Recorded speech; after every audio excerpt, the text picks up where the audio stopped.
Hello and welcome to this tutorial on creating a perfect cone in Fusion 360 using simple design tools.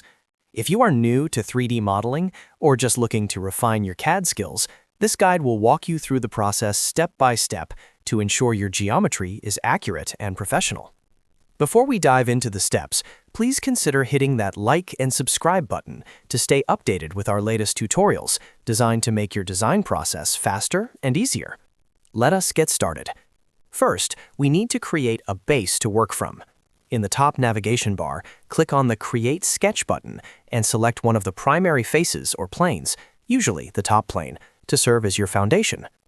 Now that you are in sketch mode, look at the tool ribbon for the Circle tool. Specifically, choose Center Diameter Circle. Click on the origin point to snap your circle to the center and drag your mouse outwards to define the diameter of your cone base.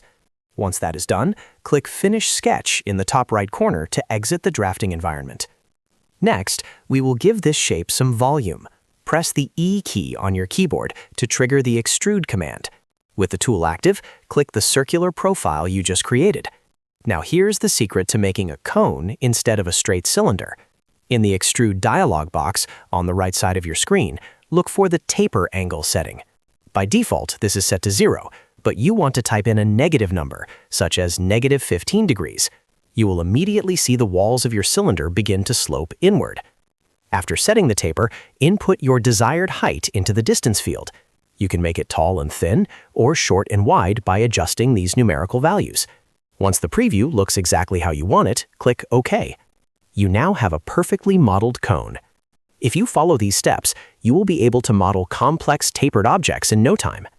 If this video helped you conquer your Fusion 360 project, do not forget to hit that like button, subscribe to the channel, and leave a comment if you have questions about specific features in this software.